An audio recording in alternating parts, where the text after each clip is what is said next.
자, 우리 하나님 말씀 고린도전서 11장 우리 같이 한번 읽어보겠습니다. 고린도전서 11장 25절 한 구절만 같이 읽어보겠습니다.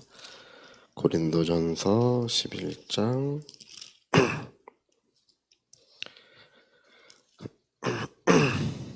네, 25절, 26절 우리 두 구절 한 구절 더 떼어줄 수 있나요? 네, 25절, 26절 26절 원래 26절인데 제가 잘못해서 25절로 했네요. 자, 25절, 26절 같이 한번 읽어보겠습니다. 식후에 또한 그와 같이 잔을 가지시고 이르시되 이 잔은 내 피로 세운 새 언약이니 이것을 행하여 마실 때마다 나를 기념하라 하셨으니 너희가 이 떡을 먹으며 이 잔을 마실 때마다 주의 죽으심을 그가 오실 때까지 전하는 것이니라. 아멘. 네, 우리의 이 성찬의 신비는 우리가 말로 다 알 수가 없죠. 이 성찬이라는 것은 기독교 최대의 신비입니다. 그래서 우리 기독교만 가지고 있는 이제 우리 다른 종교는 이제 우리가 이제 창세기 그 3장에 마귀가 하와를 유혹할 때 너도 하나님 돼봐라 이렇게 하죠. 너도 하나님 돼봐라. 다른 종교는 하나님이 되라고 하는 종교예요. 예. 불교가 뭡니까? 불교는 우리가 해탈해서 부처가 되라는 거예요. 너도 하나님 돼봐라. 유교는 인간의 도리를 지켜라 그런 얘기 같죠? 아닙니다. 인간도 성인이라고 하는 초월적 존재가 되라는 거예요. 우리 힌두교도 브라만을 이야기하고 있지 않습니까?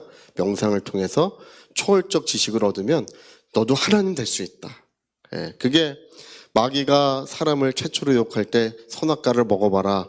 너의 지혜가 임해서 너도 하나님처럼 된다. 눈이 밝아져서 하나님처럼 된다. 이게 이제 종교적 원리거든요. 종교적 원리는 너도 신이 될 수 있다. 신적 존재가 될 수 있다.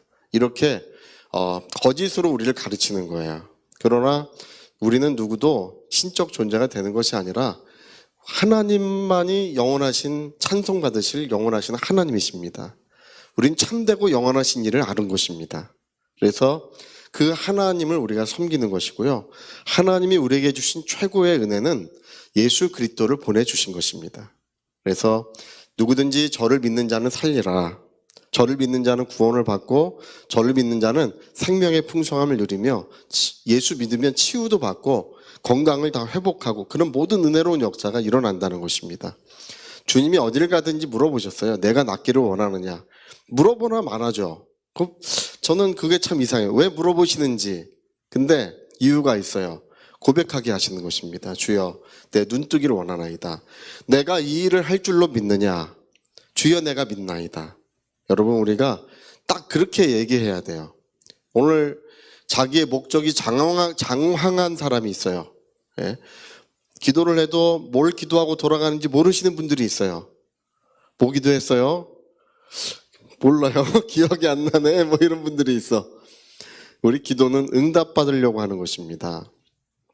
그래서 여러분 뭘 해주기 원하느냐. 주여 내 눈뜨기를 원합니다. 내가 믿느냐. 주여 내가 믿나이다. 우리가 이런 믿음의 고백 속에서 하나님의 역사가 일어납니다. 근데 우리는 참되고 영원하신 하나님께 돌아온 자들이고 참되고 영원하신 그 하나님을 섬기는 자들입니다. 그리고 하나님이 교회에 주신 최고의 신비는 바로 이 성찬이에요. 이 성찬이라는 것은 아주 놀라운 하나님의 약속이 그 가운데 주어져 있는 것입니다. 그래서 오늘 여기 받으라 이것이 내 피니 이것이 새로 내 피로 세운 새 언약이다 이런 말을 쓰고 있죠. 우리가 이 성찬을 통해서 하나님의 사랑과 능력을 날마다 이렇게 경험할 필요가 있어요. 여러분 그 요한 웨슬레라고 하는 분이 계셔요. 요한 웨슬레. 우리가 지나가다 보면 감리교라고 있죠. 감리교. 이 감리교를 만든 분이 요한 웨슬레예요. 18세기 영국에 큰 부흥을 일으켰어요. 그 영국의 혁명에서부터 영국을 구원한 사람. 예, 그리고 전 세계에 하나님의 그 성령의 불꽃을 일으킨 사람 요한 웨슬레예요. 이 요한 웨슬레는 이 성찬에 대해서 새로운 견해를 이렇게 제시를 했어요. 그게 뭐냐면 하나님과 바로 성도의 관계, 이 성찬을 통해서 하나님과 성도의 관계가 이렇게 뭐랄까 긴밀해지고 친밀해지고 그 교통이 이루어진다는 것입니다. 우리가 이 떡을 먹고 이 잔을 마시는 것이 하나님과의 관계가 회복되고, 여러분 그 어떤 예전에 어떤 제가 목사님 어떤 간증을 들었는데 그분 일평생 신앙생활 하는데 고생하다가 나중에 뭘 깨달았냐면 하나님과의 화해를 깨달았어. 하나님과의 화해. 하나님과의 화해를 깨닫고 나서 비로소 자기의 영혼이 비행기가 하늘을 나는 것처럼 비로소 정상적인 신앙생활을 하게 됐대요. 그리고 하나님 앞에 열매 맺는 사람이 됐대요. 이 성찬이라는 것이 하나님과의 관계의 회복이 그 목적이 있어요. 그래서 여러분 우리가 성찬에 참여하는 것은 이 떡을 먹고 이 잔을 마시는 것은 예수님의 몸에 참여하는 것인데 이제 참되고 영원하신 하나님과 온전한 소통의 길이 열리는 것입니다.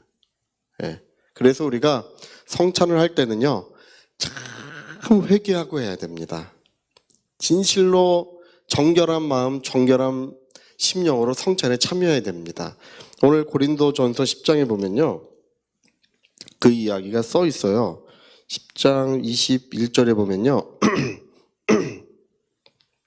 10장 15절에 10장 16절 10장 16절에 보면 그거 한번 우리 같이 한번 읽어볼까요? 고린도전서 10장 16절 자, 우리 같이 한번 읽어보겠습니다. 우리가 축복하는 바 축복의 잔은 그리스도의 피에 참여함이 아니며 우리가 떼는 떡은 그리스도의 몸에 참여함이 아니냐 이렇게 말하죠. 축복의 잔은 그리스도의 피에 참여함이고 떼는 떡은 그리스도의 몸의 실제적인 것이라는 거예요. 떡이 하나요 많은 우리가 한 몸이니 이제 하나의 떡을 나눠 먹은 자들이 됐다 그 얘기예요. 한 떡에 우리가 다 참여하고 있다. 한 몸에 참여하고 있다. 하나의 생명을 우리가 나누어 가진 자들이다. 이렇게 말씀을 하고 있어요. 근데 그러면서 뭘 말씀하냐면 20절에 보세요. 20절. 20절. 자, 우리 같이 한번 또 읽어볼까요? 무릇 이방인이 제사하는 것은 귀신에게 하는 것이요 하나님께 제사하는 것이 아니니 나는 너희가 귀신과 교제하는 자가 되기를 원하지 아니하노라. 이방인의 제사는 귀신에게 하는 것이 하나님께 하는 것이 아니다. 귀신과 교제하는 자가 되지 원치 않는다. 그러면서 21절을 말씀해. 자, 21절까지 또 읽어보겠습니다. 21절 같이 읽어보겠습니다. 너희가 주의 잔과 귀신의 잔을 겸하여 마시지 못하고 주의 식탁과 귀신의 식탁에 겸하여 참여하지 못하리라. 이 말이 뭐냐면 우상의 제물을 먹는 것은 귀신과 교제를 하는 거래요. 우상의 제물을 먹는 것은 귀신과 교제를 나누는 거래. 여러분 우상의 제물을 먹어도 된다고요? 먹으면 안 돼요. 요한계시록에 나와요. 그 이세벨이 7교 중에 그 한 교회 제가 어떤 교회인지 기억이 안 나지만 그 우상의 제물을 주어서 먹게 한 것이 문제가 된다고 예수님이 직접 말씀하셔요. 그러니까 우상의 제물을 먹으면 안 돼. 당연히 우상에게 절하거나 그러면 안 되겠죠. 그거는 우리가 생명을 걸고라도 지켜야 되는 것이 있어요. 그래서 우상의 제물을 먹는 것은 우상과 교제하는 거래요. 여러분 이 주님의 떡과 주님의 피를 마시는 것은 어떤 의미라고?